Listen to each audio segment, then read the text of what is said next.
philosophy. Let's say you were, what's that song? If I ruled the world, if you were president for a day, Here we you were go. president of Black women, or you're president of the Black delegation, and you were like, okay, my first order of business is to solve this gender war. What do you think, or how do you think we should approach it? What should happen first? What should happen second? What do men need to do? What do women need to do? This is why I wanted to look at this video. This right here. So guys, you want to grab some pen and paper? Because we're about to get into it, okay? So there are 4. Welcome back to Money, Marriage, and Media. Today we are with We Need to Talk. I've already seen this video, but near the end of it, because that's where we're going to start this thing, the conversation, it got interesting. Let's go ahead and get it started. I will. The only thing I'll say, and I think Combo was going to say something similar, Black women have always had a voice. Mm-hmm. I'm Nigerian. Mm-hmm. And in our culture, I'm more specifically Igbo, and in our culture, on the surface, it looks like the men are just a whole bunch of combos, right? They're a whole bunch of alpha males. Mm-hmm. But then there is a female delegation called the Umuada. They're the first mothers of the community, or the first daughters. That's how it translates. And what's interesting is people might assume that if you want to get something done, you got to go to the chiefs, mm-hmm. right? But really, one of the first places you have to go is to the women. Because not only do the women control the chiefs, the women also control their sons, who are the warriors. Mm-hmm. So in African society, women have always had a voice. When we came over here as enslaved Africans, it was also put, like the structure was created where it was a matriarchy. The woman was in charge in an attempt to emasculate the man. Now, when feminism came around, that's when white women convinced our women, you haven't had a voice. Then they started pushing out movies like Color Purple. They started pushing out narratives of these patriarchal, domineering Black men who were abusive, when really it was their husbands. It was the white women's husbands that they had an issue with. But a lot of our women drank that Kool-Aid, and then we get to today where a lot of women, to your point, they're not even trying to listen. Mm-hmm. And it's the first time where you have a Kevin Samuels, where you have the guys with podcasts who are actually saying what men actually think. And a lot of our women, a lot of our sisters don't know how to deal with that. Mm-hmm. You know, because they've never had to listen to men. Yeah. They didn't have to listen to you on a plantation because you weren't in charge. Mm-hmm. They didn't have to listen to you, you know what I'm saying, in the 80s because you were in prison for crack. Yeah. And I was more educated than you because I went to college, right? So I think a lot of times, a lot of our history gets kind of mixed up with white women's situation. And then we're like, but you did that. And I'm like, I ain't do none of that. That's Jerry. But I'm getting blamed for it. Now, what he's talking about is it's a basic concept that a lot of times we as Black men get blamed. We get lumped in with the problems, the complaints about the patriarchy. But for the most part, Black men don't participate in the patriarchy. We're not there. You know, there are not enough of us, and there are not enough of us in positions of power, and there never have been. So it's a misconception. I agree with what he's saying. I agree with his assessment. To some extent, I guess. I mean, I grew up in a mom-dad household. They were together. They're still together now. And my mom, she talks a lot. And my dad, he doesn't really talk that much, but at the end of the day, it's kind of what he would say. But it would come through my mom. Mm-hmm. Mm-hmm. Mm-hmm. Right, because in a lot of ways, a lot of families are following in that age group, right? A lot of families are following the biblical model, meaning that dad is head of the household, mom is in charge of the children. She's going to relate more to the kids because she's just more available to them, right? So a lot of times, the thing that dad wants done, they get enforced and carried out by mom with the children. But I'm willing to bet that if you go and talk to her parents, right, without her being present, the dynamic is a little bit different. And she wouldn't know that because kids have to stay in a child's place. So you don't know what mom and dad are talking about in their bedroom at late at night after the kids are gone to bed.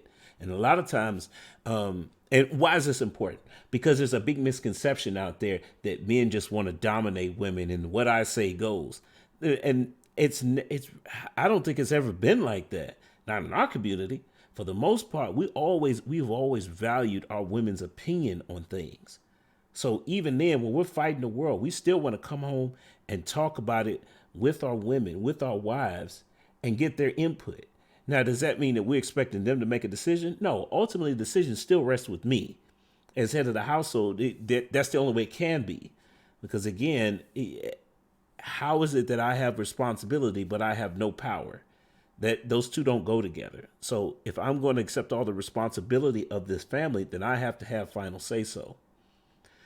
Now, I think that this speaks to about what the host Alan was talking about, how our women were led astray by other women who did not see see family life like that. Particularly, they're talking about white women, whoever. I think that, but you know what? Let's keep going because there are some implications here, and I don't want to I don't want to go off on the deep end, and then we're not going to get any deeper into the conversation. So maybe I have to save it for another video. And you did if you're not there, I don't have anybody to listen to. Mm-hmm. And then you come in and you're telling me what to do, but I've been living with all my, I'm not saying for me, but the Black women. Yeah. Mm-hmm. I've been doing this on my own, and I've been surviving on my own all this time when you weren't there. Right. Now you come in and you want to kind of tell me what to do? Again, there has to be, if the man is going to assume responsibility, because what she's talking about, the key word there was survival. Yes, most of us are surviving. And you got to, before anything can be built, you have to get out of survival mode. So a lot of times what's happening in our community is we just get stuck in survival mode, and then we wear that as a badge of honor, as if that's something to celebrate. I mean, I get it. It's better than not surviving, right? But at a certain point, you have to raise the standard here. Surviving is the minimum. And if, prime example of this, in my previous career, you'd be surprised how many times I sit down with parents, and then they don't like the idea of building a legacy that their kids are going to inherit. I'm telling you, I ran up against this so many times. Well, I didn't have it. I had to get it out the mud. They need to do it too. At the end of the day, that's nothing. To me, that's lunacy. But what you're really saying is that it becomes an issue about jealousy. I didn't have it. They need to get it out the mud too. That's the only way they're respected.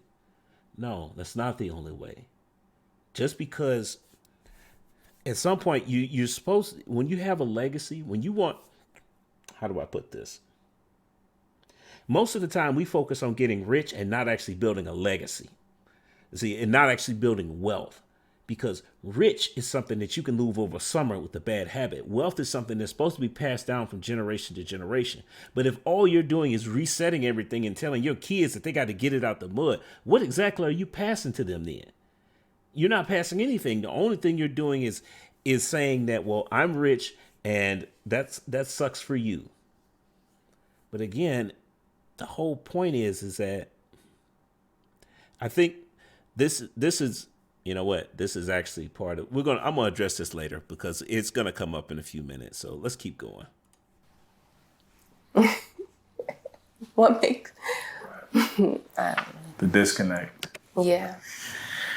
What is your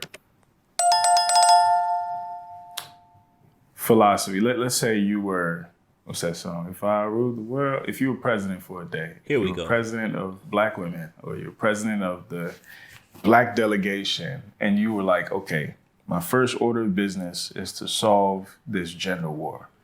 What do you think, or how do you think we should approach it? What should happen first? What should happen second? What do men need to do? What do women need to do? This is why I wanted to look at this video. This right here. So guys, you want to grab some pen and paper? Because we're about to get into it, okay? So there are four social constructs that are broken in our community. And if we don't repair them, it's not going to, we're not going to build anything, right? And they're all related to the gender war. The first three have to be resolved before we can approach the last one. Unfortunately, the downside to this is that there's not a priority of which one comes first because all of these things are intertwined with each other. It's just the first three, they kind of go hand in hand. The fourth one is we have to put it on the back burner because it's a long-term thing and it's not going to be easy. It's going to take some time.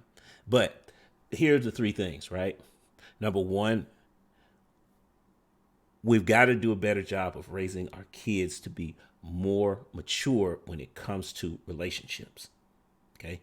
Number two, we have a misunderstanding of the concept of marriage.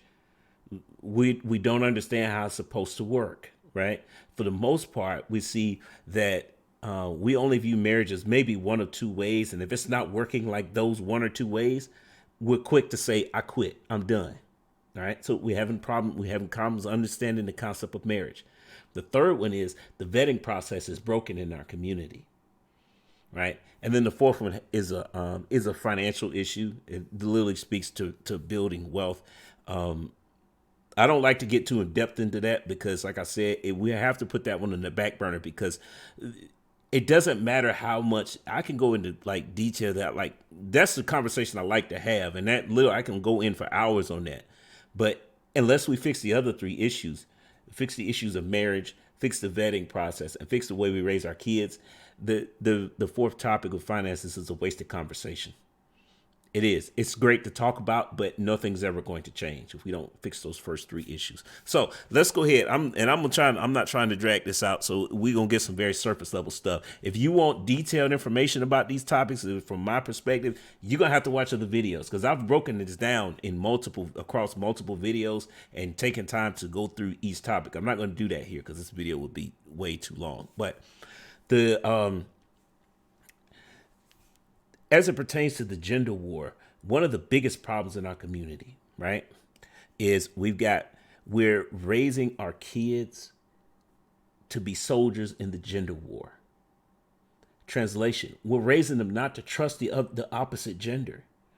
You know, you see this all on the internet, right? When relationship channels that are run by men is all this, feminism and and women today, you shouldn't marry them because they're just going to divorce you and take half your stuff.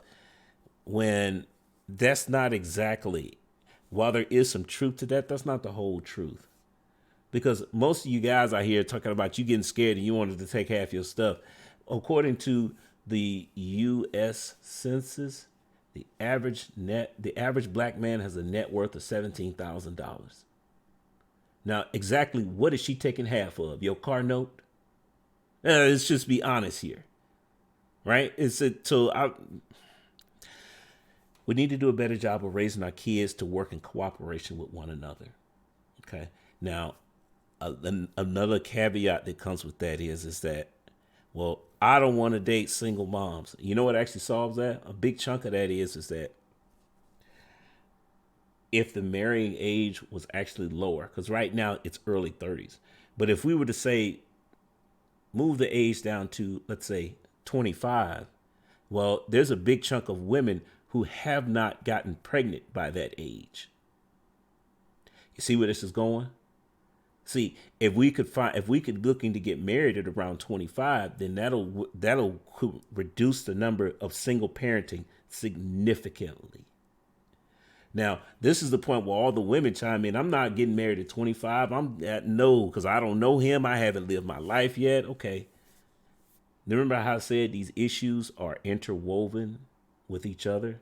See, most women don't want to get married at 25 because they think they're too young. What they're really saying is, I don't want to pick the wrong person. I don't have enough experience to make sure that I'm gonna pick a good husband. And they're 100% right. That's why I said the vetting process is broken. So imagine if we improved on the vetting process to where it's not that young lady's sole responsibility to pick the man on her own. I mean, hear me out here. I think because the vetting process is a long-term process that's got to improve. But in the immediate time, today, now, what you can start doing is use the tools that you already have available for you, men and women, right? So with women, I don't understand why. So we've raised our daughters not to trust not only, the opposite gender, but more specifically, the men in their own families. So if you talk to most women today about, well, what does your dad think about that guy you with? Oh, I ain't telling.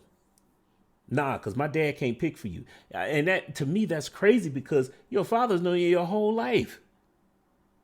Like, you really think he can't see what's best for you? But he's done but you're a great woman though, right? Okay, did your father have a helping hand in that? I mean, granted, there are a lot of single parents out here, right? But at the end of the day, if your father's not available, then where are the rest of the men in your family? What are they thinking? Same thing for the guys. Guys, if you're dating a woman and you can't put your finger on the reason why you don't trust her, introduce her to your mom. Again, your mom is not going to be swayed by how good she looks, how fine she is, how good her sex game is. Your mom is going to vet this woman based on her relationship skills. So that, again, this is how you can relieve some of that pressure that comes with getting married at 25, because your father's not going to he's not going to set you up with a bum. Number one, he's not going to set you up with somebody who's going to cheat on you consistently.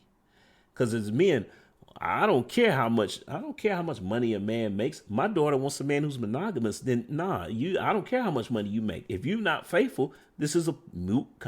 You don't even need to come around here anymore. Right? But the other thing is that another misconception about the vetting process is that it happens instantaneously.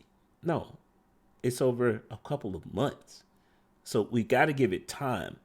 But again, that's why I say these concepts are interwoven, because if we can do a better job of raising our kids, number one, for the boys to actually have some faith that women are going to have their back and not just try and scam them, right?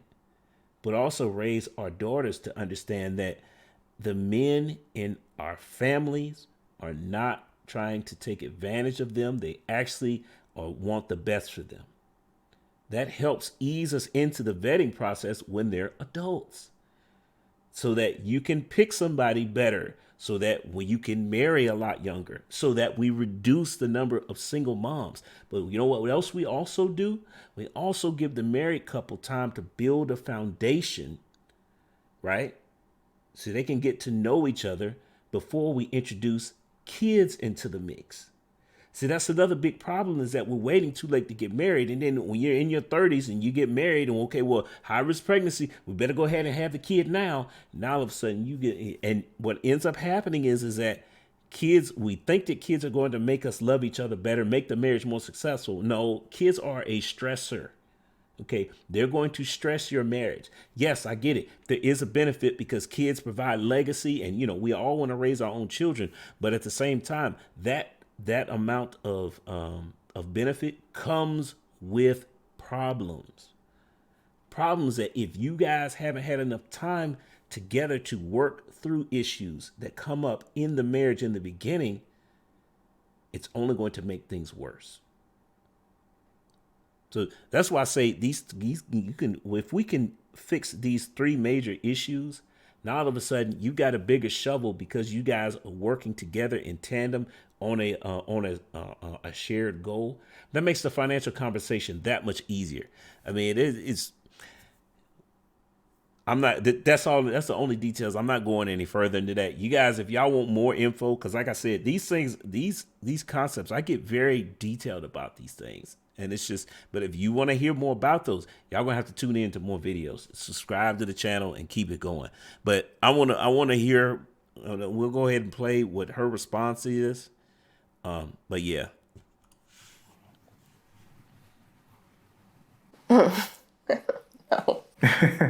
It's difficult. It's not an easy answer or question. No, it's not, especially if you're not prepared to answer that question. But anything, I just want organic, whatever's on your mind. Take your time. No rush. Men are competitive inherently, and they are selfish. And I say this only because when the world wasn't civilized like how it is now, you had to be. But I think that they still carry on that. You don't have to be. A lot of wars and stuff is because of men's greed and their want to be the top and the best and why can't you just settle for what you got? Why do you have to go after someone else's? Okay, so this is terrible advice, because when you ask women what kind of man that they want, the vast majority of them say ambition. Your ambition, you're not settling for what's already there.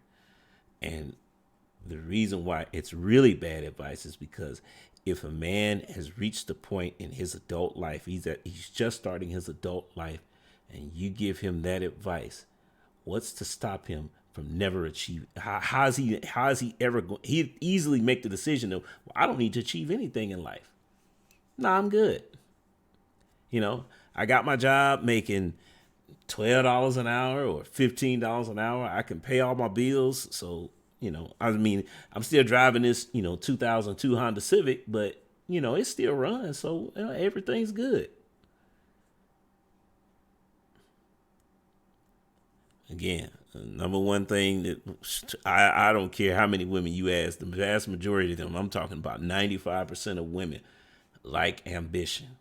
So we met the one woman who is speaking out against that. You can believe that if you want to. I don't understand, with the white people coming into Africa to take people. Why? And I feel like all men do that, and you don't have to. This world is huge. We have enough for everybody. No, it's not. No, it's not. Women. There are only so many resources out there. There's not enough for everybody. Can't be rich. That's impossible.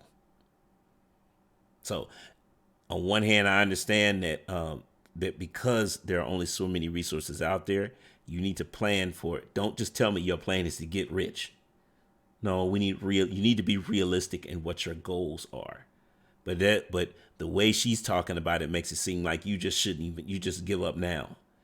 And I'm telling you, when you end up with that attitude, it's not going to be good. Let's keep going. God. What's wrong with women? We do need to listen more to how they feel, because they do have feelings. They do. That's the other, in society, It's like you're supposed to be a man and not have feelings and not so, and that's how you guys made it. You guys made it to be, this is the way a man is supposed to be. You're not supposed to show feelings. You're not supposed to do this. You're not supposed to do that. And We're back on the men again. Right. we follow that rule because that's how y'all put it. We didn't set that rule up for you guys. Y'all did. And we're going to follow whatever y'all say because y'all are the leaders of the world. So That, they do have feelings. And we should listen to them and care about their feelings. And get that whole macho man, oh, they don't care. They're not supposed to care. They do. okay. I'm not gonna go any further with this. It sounds kind of crazy what she's talking about, but I think what she's trying to imply is that women don't have enough empathy for what men provide or what we do. Again, most women have no knowledge of the male experience. That's why they don't understand the things that you're going through. That's why they don't care. Her saying that women should care more, yeah, should, would, could, but that's not going to happen. Again, if we do a better job of raising our kids and work in cooperation with one another, that could be a possible benefit. But that's not going to happen today. So, men, I'm telling you, you need to be competitive in whatever you do. Does that mean that you need to? Okay, let's define this, right? Whatever you do, you need to be the best at it. So it's not just you need to go out there and make $1 million a year, because that's not realistic. But what is realistic is when you find a job or career that you like, you need to be the best at it. Whether it's, being a bus driver, right? You need to be the best bus driver. Whether it's, I'm the manager at the local Arby's or something like that. You need to be the best. That's where the competition comes in. That's where the ambition comes in. It's not about, because women don't know numbers like that. The whole income thing, it's not as black and white as what, these podcasts and all these shows make it seem. Because like I said, women don't know numbers like that. What they do know is status. So that means is that when women are talking about ambition, because it's an ambiguous term, right? This week he's mopping floors, next week it's the fries. Well, that guy has ambition. Is that what they're talking about? No, what they're really talking about is that you need to be, number one, you need to be able to pay for your own lifestyle. Number two, you need to be the best at what you do. That is a never-ending quest. So you always should strive to be the best. But look, guys, this is that one question was what I really wanted to do. And it's like, how can we end the gender war? Because if we don't, we're never going to rebuild our community. It's not. It's going to keep us where we're at. So that's the main thing I wanted to address. And like I said, these are important concepts that if we don't get past, we're never going to move forward. So I'm starting to ramble on. We're going to end it here. I'm going to say goes to the next time. Peace.